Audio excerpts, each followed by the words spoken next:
Hi, my name is Erica and I'm from Jamaica. I always thought my adoptive parents were the best people on earth, but I was totally shattered when I found out what they were hiding from me. Before I continue my story, please like and subscribe to our channel.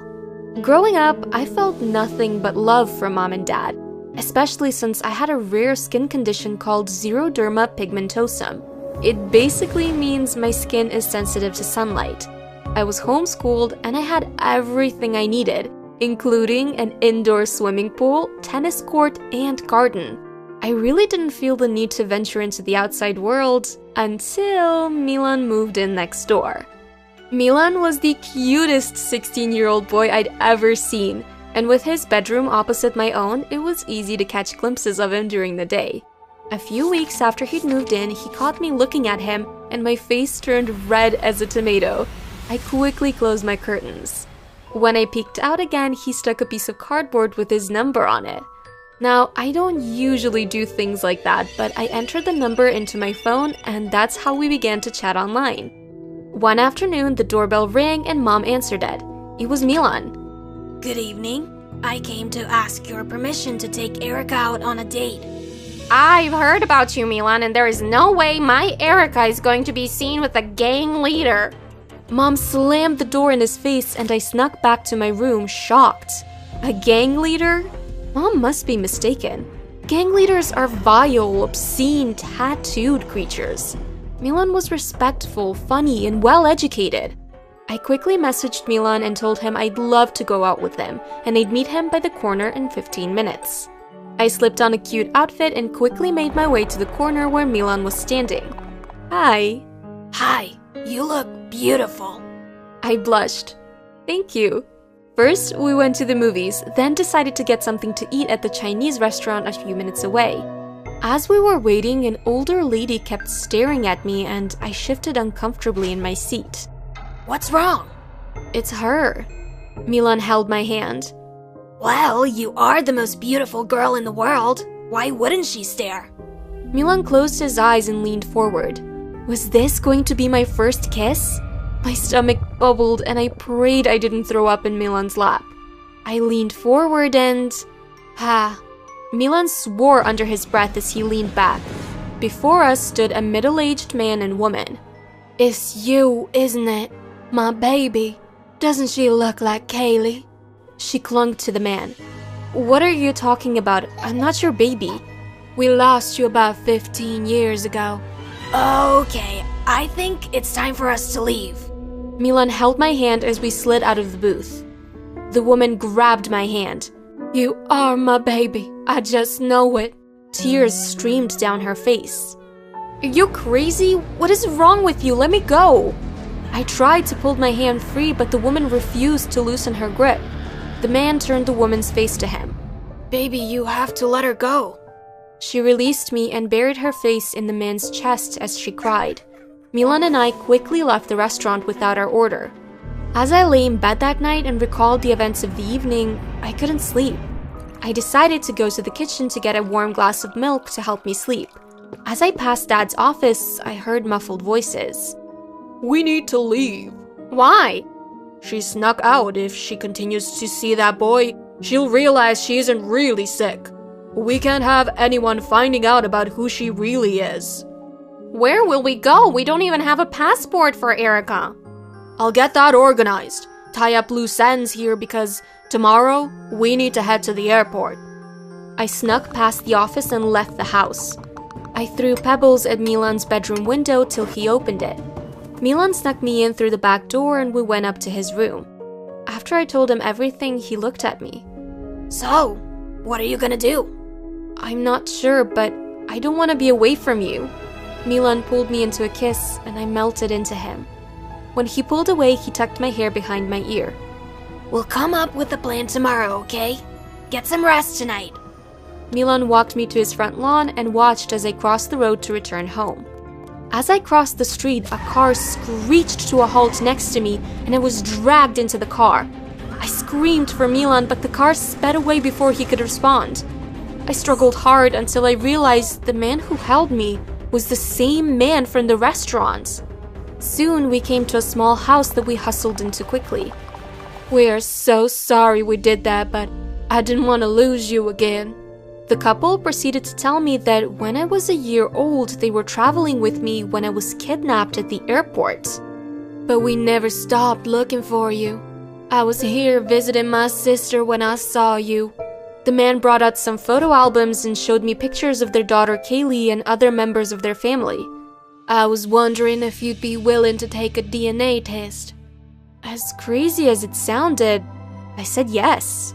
After the DNA swab, I was dropped off in front of my house. The man gave me his number and nodded before he drove off. I expected to see police cars, but there was nothing. Erica! Mom squeezed me. Where have you been? That doesn't matter. We need to leave now. Dad said as he began to grab the luggage by the door. I'm not leaving. Now you listen here. You are getting into that car without another word. Do you hear me? Oh, I heard Dad all right, but I wasn't about to go without a fight. I kicked and screamed to the car, in the car, and when we arrived at the airport. As soon as we arrived, I bolted and screamed that I was being kidnapped. It wasn't long before Mom, Dad, and I were surrounded by officers. Mom and Dad were taken to one room to be questioned while I was taken to another. Is there anyone you'd like us to call for you? I pulled out the number and handed it to the officer. About 30 minutes later, the couple showed up and the officers decided to place everyone in the same room to be interrogated. The couple shared their story and then Mom and Dad. Documents were handed over to the officers. One officer left the room with the documents and returned a few minutes later and shook his head. Well, Mom and Dad, it appears that your adoption papers are fake.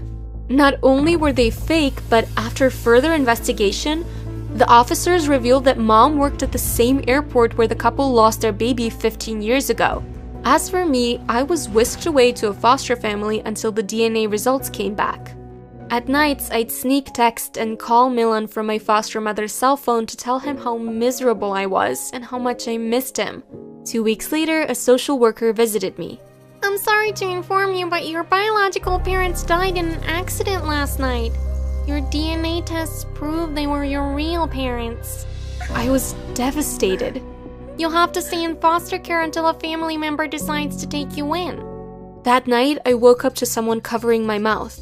It was Milan. He motioned me to keep quiet. I dressed quickly and snuck out of the house with Milan where a car was waiting. We stayed at a house with some of Milan's friends. I got everything I wanted, and I got the love and attention I needed from Milan. Milan taught me how to pick pockets, so I had my own money. He was also very protective of me. One time, he saw a guy just staring at me, and Milan beat him up. I wasn't fazed because that's what a boyfriend is supposed to do, right? Protect his girl. One night, I was in the kitchen preparing something to eat when I heard the guys come in. I guess they thought I was out with Milan because what I heard next raised the hair on the back of my neck. Don't mess with Milan, he's not one to be messed with. I heard he's the one who tampered with Erica's parents' brakes. What did you say about Milan and my parents? We don't need to say anything to you. Just then, the front door opened and Milan walked in. What's happening here? Your stupid friends here said that you tampered with my parents' brakes. Oh, they did? Milan held my hand and took me to the bedroom. Babe, it's not what you think. I did it to save you, protect you, because I love you. I didn't want anyone to take you away from me. Milan tried to kiss me, but I pushed him away. So you killed my parents? I raised my hand to slap him across the face, but he held my arm firmly and pushed me onto the bed. He walked out and closed the door behind him. I went behind him and tried to open the door, but it was locked. Things drastically changed. I was only allowed to leave the room only to go to the bathroom. No matter how much I begged Milan and promised to be good, he refused to let me out. One night, after one of the guys dropped my dinner into my room, I noticed my door was slightly open. I snuck past the guys who were watching a game on the TV and into the kitchen. I lit a match and set the kitchen curtains on fire. Then, I snuck into the bedrooms to do the same. Fire! Fire! I ran back to the living room. The guys ran out of the house. The front door was wide open. But before I could move, Milan stepped in front of me. You aren't leaving here, Erica. If I can't have you, no one will. Milan and I fought. The smoke got thick and pieces of the house crumbled around us. Milan, we need to get out. No! With my last bit of strength, I body slammed Milan and he fell backwards. I gasped for air as I ran out of the house. I looked backwards. I saw a shadow moving in the house. Suddenly, the entire house caved in. That was the last thing I saw before I passed out on the grass. Where am I? Hi, you're in hospital. I'm your Auntie Talia, your mom's sister. And this is your sister, Kaylee. Over the next few days, I got to know my aunt and sister, but I couldn't help but wonder about all the things I had set into motion because of that one decision I made. About a week later, as we drove from the hospital, I glanced at the side view mirror and noticed someone waving. When I looked back, I realized it was Milan. You're so funny. I teased my older twin, Hendril, with a pat on her back. Yeah, I know, but I'm funnier. LOL. Hendril's smile suddenly turned upside down. You think you're funny? What exactly is funny about you? Huh? Tell me. Tell me how you're funnier. Chill, sis. I was just kidding. A simple joke. You don't have to take it so seriously. Oh, wow! You're saying that I overreact all the time? Right? Hendril's smiling eyes turned red as she stared at me with contempt. She suddenly picked up some plates at the dining table and flung them straight at my face. Before I could realize what was happening, my parents had jumped into the scene. My dad threw me away from the flying plates just in time, but he couldn't leave just as fast. He dodged about 2 of the plates, but the last few came straight for his face and knocked him out. Thankfully, these last couple of plates were plastic, unlike the first glass ones that smashed on the living room walls, so no serious damage occurred. Oh my god, Dad, are you okay? Stay back! Don't come any closer! I still can't believe I gave birth to an evil daughter like you! It's not my fault, Mom! I was just having a mood swing! Get out! Get out! Get out! Hendril gave me an evil glare before stepping into our bedroom. God, I had to meet that madwoman in my room again. I wish we had separate rooms. I quickly ran towards Dad, who was being helped by my mom on the spot where he'd passed out. It took him a few seconds to wake up. I'm so sorry, Dad. I didn't mean to let you get hurt. You have nothing to apologize for. Where's your sister, by the way? In our bedroom, I guess. Go make sure she's all right. Are you kidding me right now? You want to make sure the villain of this story is okay. Why? So she can live to fight another day? My dad burst into laughter. My wife is so dramatic, isn't she, honey? He turned to me. Extremely dramatic. I laughed with him. Great. Everyone's against me now. Don't worry, I'll go talk to her. Just try not to come out with a broken head this time. My dad laughed in reply as he entered our bedroom. I really hope he doesn't come out with a broken head. Hendril was always like this. An angel one minute and a demon the next. We'd put up with it for years and years, but she only seemed to get worse. The therapy and love we'd showered on her didn't seem to be working, and honestly, we were already tired of her bad behavior. No one was as tired as my mom, though, who'd been at the receiving end more times than anyone. She was done with soft love and was now handling Hendril with tough love. She became the bad cop, while my dad took over from her as the good cop. I went to bed scared that night, wondering what Hendril would do again, but luckily she did nothing. I slept peacefully and woke up as energetic as ever. I woke up to someone calling my name in the most melodious voice possible. It sounded like... Wait a minute, was that Hendril? I got up with a start. What do you want? What do you mean, what do I want? I'm waking you up so you don't get to school late again. I looked at the wall clock in our bedroom. It was 6:30 a.m. Well, why? My alarm rings at 6 a.m. and you always switch it off so I get to classes late, so why are you trying to be good today? Wait a sec. Why didn't my alarm ring at 6 a.m.? Why are you waking me up at 6:30? Hendril? Duh. Isn't it obvious? I switched off your alarm so you'd miss the school bus as usual, but I just felt bad for you and your vulnerability, you know? I decided to have mercy on your poor soul and show you some kindness. Ain't I a good person, little sister? Amazing. You're an amazing person, Hendril. You amaze me every single day. Thank you. Now come on, let's move. Hendril was nice to me and everyone else throughout the week. And although we were freaked out, we just stayed cool. My dad was the happiest among us. He just kept grinning ear to ear. We could only wonder what he'd said to Hendril to make her change all of a sudden. Because of this good behavior, Mom started going back to her old, over-loving self, and Hendril was very happy about this. Unfortunately, everything came crashing down one evening. Hendril barged into the living room that evening. She swung the front door with so much strength that it almost shattered and left it open behind her as she walked towards her room angrily. Honey, what's the problem? My mom ran straight at her, but she pushed her aside, throwing her on one of the living room cushions. I ran towards the door and closed it. Baby, whatever it is, you can definitely tell us. Hendril paused after hearing Dad's loving voice and replied begrudgingly, Francis broke up with me, and it's all your fault! Francis? That gothic illiterate? He's my boyfriend, and I love him! Of course you do. That doesn't change the fact that he's an illiterate, though. Look, my baby, you're an amazing woman. You can do 100 times better than that dude, believe me. But I don't want anyone else, Dad. I only want Francis. I'm tired of this charade. I'm no longer pretending to be someone I'm not. I'm not a nice person, and I can't ever be. Just try a little bit. Hendril walked straight into her room and banged the door. Her character became much worse after this event, and Mom avoided her even more. 2 years after trying everything he could to change Hendril and failing, my dad called me into his room.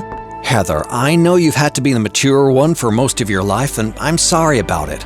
Hendril isn't a bad child. She just needs more love than normal. Remember that you're not just sisters, but twin sisters. No matter what, her bad character will always reflect on you, and you can actually help her change it. You're just not trying hard enough. Dad. I know. It's not easy. Dealing with Hendril never is, but please make this sacrifice. Do it for me and your mom. Do it for Hendril. Do it for yourself. Do it for your family, please.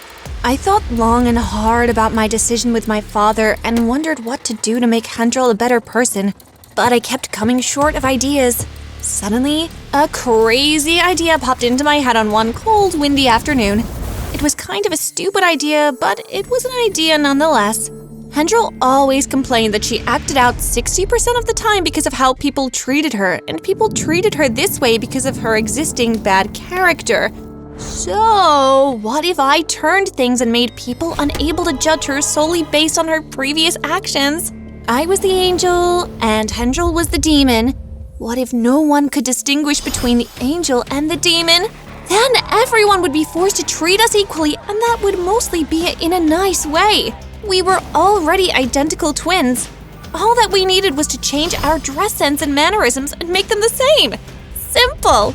I talked to Hendril about this, and after a lot of going back and forth and pretending to be uninterested, she finally caved because it was going to be a fun experiment. We became one. We spoke alike, answered together whenever any one of us was called, dressed and acted alike.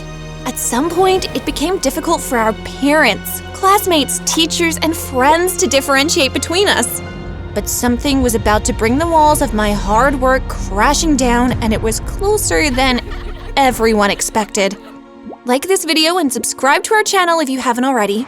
I'm sure you don't want the walls of your hard work to come tumbling down too, so do it now. Things changed. Hendril became more happy over time. Her mood swings reduced, and our parents were very pleased. And then, the day of reckoning arrived. Our 18th birthday fell on the same night as our prom night, so we decided to celebrate the two of them together. The night began in all its awe and glory, and everything seemed to be magical until a cleaner mistakenly knocked Hendril over, ripping her dress and throwing her new iPhone into a bowl of punch in the process. Before the cleaner could apologize, Hendril picked her up by her hair and dipped her face in the punch bowl. After this, she picked up the cleaning bucket the cleaner was holding and emptied it onto the cleaner, all while screaming, "I hate you! I'll deal with you!" For the first time in years, everyone knew exactly who Hendril was, and they all shook their heads in disgust, making Hendril feel overwhelmed. Surprisingly, our mom, who had grown to love Hendril even more than me, ran to her and consoled her, not scolding her for her reaction and totally ignoring the poor cleaner. The cleaner got up and stared at my mom and Hendril angrily. "Security! Take this woman out of here immediately!" "You will age for this, and you will age when you do this." What is she talking about? "Remove her immediately!" "Mom, what's she saying? I'm scared." "You will age for this, and you will age when you do this." The cleaner kept repeating this chant as security threw her out of the building. Happy that our mother was taking her side despite her bad behavior, Hendril went back to her old self after that event. It seemed impossible to make her a better person, so I gave up on her. A week later, we were eating dinner when I noticed that something was wrong with Hendril's face. I told her about it and she quickly ran to the mirror. "Oh my god! Mom! My face! Oh my god! What is this?" Hendril's face had changed and she looked at least 5 years older than her current age. Ah! She picked up random stuff and started throwing them around the house. When she turned back to us to talk, she looked even older. Oh my god! We came to the realization that whenever Hendril had any of her frequent mood swings or threw a tantrum, she aged a little bit more. It was terrible, but I was happy that it was happening. What do I do, sis? You know what to do. To prevent her from aging, Hendril had to change her behavior totally until the good behavior became a solid and true part of her. When we noticed that she was actually changing for the better, we decided to help her search for the cleaner, despite being unsure that this new, nice Hendril was permanent. Our efforts were all to no avail as no one knew who the cleaner was. Finally, we gave up, and Hendril accepted her new face as punishment for her past sins. All she could do now was to work on her behavior and avoid aging more, so she did. Heather, I'm sorry for causing you and everyone else pain in the past. Can you truly forgive me? I was helping her style her hair. She made me place a cloth over her eyes since she couldn't bear to look at herself in the mirror. Was I ever truly angry with you? You're my annoying older twin sister, and I have no choice but to love you. We both laughed until a tiny teardrop fell from her eye. She quickly wiped it off, but it was too late. I had already seen it. Was she truly remorseful? Christmas time finally arrived and the whole family gathered at the dinner table for Christmas dinner. That was when I saw it. I turned to Mom, who was seated beside me, and whispered in her ears. After a few seconds of observation, she turned back to me and smiled. She had seen it too. She handed an empty, stainless plate to Hendril, who had confusion written all over her face. She wanted to know what we were whispering about, and immediately she looked at the plate and she saw it too. It was her face. It had become normal again. Tears of joy instantly streamed down her face as she apologized for everything and promised to be a changed person. She had said this numerous times in the past, but this time, I knew she meant her promise. My dad walked into our house in his pilot uniform, looking as charming as ever. "Dad!" I screamed, throwing myself straight into his arms. Hey, my baby love! He grabbed me and squeezed me tight. "You look amazing, Dad! I want to be a pilot just like you when I grow up." My parents burst into uncontrollable laughter. What? Heck no! Exactly. Women, especially who look as good as you and your beautiful mother here, He hugged my mother and squeezed her shoulder in an affectionate way. do not need to work that hard in order to be able to survive. All you need is a good, responsible man like me to take good care of you. Yup. Huh? But I want to be a pilot. I love flying. Your husband will fly you around the world. What about money? I'd like to make money too. Your husband must give you more money than you need. But I'd like to do something. Enough. If you really want to work, something that's absolutely unnecessary for someone like you, then why don't you try becoming a makeup artist or a beauty influencer like we keep seeing online? Makeup? Beauty? I'm not interested in all these boring activities. I want to be a pilot. My mom lost her balance for a second and almost fell down after I said this. Oh my God, honey, what's the problem? Love wants to kill me. I have no idea what we've done wrong. My dad held her from behind and made sure her feet were strongly on the floor so there was no risk of her falling. She's only 10, my darling. She has no idea what she's talking about. He said as he carefully guided her towards their bedroom while she clutched her head and heart. Jeez, so dramatic. I may have been an ordinary 10-year-old child, but I knew exactly what I wanted and exactly what I was doing. I was going to prove them wrong and surprise them in a way they never thought possible. At least that's what I thought. Until they surprised me in a worse way. Watch till the end to find out how this happened. Don't forget to like and subscribe if you want to have supportive parents or be a supportive parent yourself. My parents were terrible. Yes, I mean it. Do you have any idea what I went through after and even before the conversation you just watched? Of course you don't. Fine, I'll tell you. Right from the very beginning. My mother was what you'd call an empty skull with a beautiful face. She believed that the power of a woman lay in her outward appearance, face, hair, skin, and body. It had nothing to do with anything inside, like brains. She won the genetic lottery and was stunning. Everything came easy to her, from money to a good handsome husband and a good rich life. She didn't work because she believed that working hard was for ugly women alone. When she gave birth to her daughter, moi, she named me Love, because she believed that my gifts would attract more love to me than I thought possible. She knew that her daughter would win the genetic lottery just like her, and she was right. Everyone always oohed and awed at her luck in giving birth to such a beautiful child. Imagine how she felt when she realized I was kind of different. I didn't care about girly things like dressing up, putting on makeup, or looking good.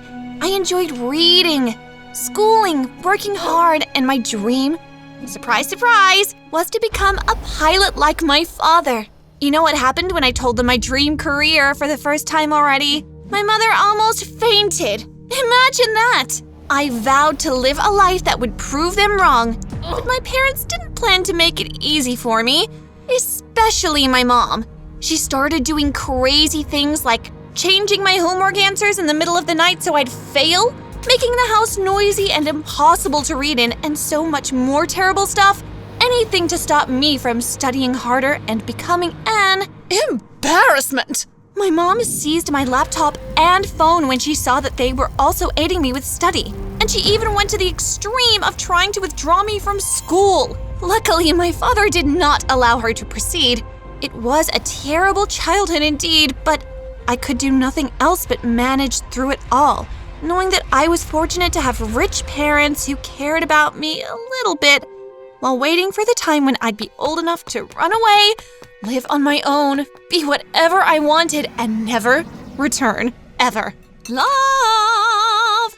My mom called out melodiously one morning. Yes, Mom? I screamed from my room upstairs. Come down quickly. We've got some great news. I ran down quite quickly, eager to find out what this great news was about. What's the news? I asked as I sat in the living room with them. Remember Mr. Money? Your billionaire friend that came over for dinner with his son the other night. Yes, I do. Amazing. They were wowed by your godlike beauty and decided you should join their family. We've all discussed it, and you'll be marrying his son once you turn 18. What? Well, they loved your outward appearance, of course. Duh. You inherited your features from me, obviously. But they don't think you behave like a lady enough. Don't worry about this, though. It will be fixed shortly. You will withdraw from your current high school and start schooling in a wife school. What now? These types of responses are the exact reasons why you're not ladylike enough. I'm very sorry, Dad, I said, curtsying. Then I turned my attention back to my mom. A what now? My dad rolled his eyes and shook his head. A wife school, sweetie. A place where rusty women like you are sent to become more feminine. I fell on the floor and started crying. Were my parents really about to withdraw me from high school and send me to wife school? Just for some random boy? What kind of family was I born into exactly? I cried and begged them to let me continue at my normal school. I promised to change and become everything they wanted me to be, only if I was allowed to stay at my current school instead of being forced to attend some stupid wife school. After some consideration and a lot of smirking, my mom agreed to keep me at my current high school on the condition that I still marry the politician's son once I turn 18. I had no other choice. I agreed. While being the model, feminine, ladylike daughter that my parents had always wanted me to be, I read books in secret, learning how to build my future into exactly what I wanted it to be. I also signed up on freelance platforms and started working as a writer online. I got more money than I could ever dream of while working as a freelance writer, but I saved every single penny, in secret of course. The plan was to run away forever once my age clock struck 18 o'clock. It was crystal clear to me at this point that my parents were badly crazy, and their plan was to ruin my life forever. As arranged, I went on frequent dates with the politician's son, during which he just kept rambling about himself, his life, his parents, and so many other irrelevant things. Honestly, I never cared to listen to the stupid, lazy boy that was working with my evil parents to make my life a living hell forever. I simply faked a smile and nodded in response to everything he said. He seemed to enjoy it too. Perhaps he was happy that he was marrying someone who agreed with everything he said. Or perhaps he thought that women weren't even supposed to have an opinion in the first place, so I was behaving like a real woman. Whatever his reasons were, I didn't care at all. I never listened to anything he said, and I hardly ever shared anything about myself. My 18th birthday finally arrived, and my parents threw a huge birthday bash for me. The politician and his children all attended the event, and we had crazy fun. I made sure to be the blinding light of the party because I knew that my birthday was probably going to be the last day that I ever saw any of them. I also didn't want them to suspect that my escape was happening that night. Everyone was going to believe that I'd be too tired to try anything that night after all my energetic shenanigans, so they wouldn't even bother being cautious. Midnight came, and I executed my escape plan without any hitch. Everything went smoothly, and by the end of the next day, I was settled in an Airbnb in a new country far, far away from my parents and everything I'd ever known. It took me a couple of weeks, but I got an apartment, set it up, got a new phone, and began my new amazing life. I kept on working hard online, and my money continued growing. It was so much fun to know that I had finally escaped my parents, and it was time to live my life exactly how I wanted to. Once I was ready, I applied for flight school and got in. It was time to rule the world. On the first day of my flight lessons, I stepped out of my apartment and the day was just so beautiful. I danced my way to the airport with a huge smile on my face, but this smile turned upside down once I saw who my new flight tutor was going to be. What are you doing here? What are you doing here? Are you following me? I should be the one asking you that. What exactly are you doing here? Didn't you run away immediately after your birthday? I was all dressed, standing in the church at the altar in front of a crowd waiting for my wife-to-be when I was informed that my wedding was no longer happening. It was terrible, embarrassing, and humiliating. Have you come here to destroy my life again? I'm really sorry that I embarrassed you. That was not my intention. I just couldn't get married to you. I'm sorry. It's okay, I'm glad you ran away, because I didn't want to get married to you either.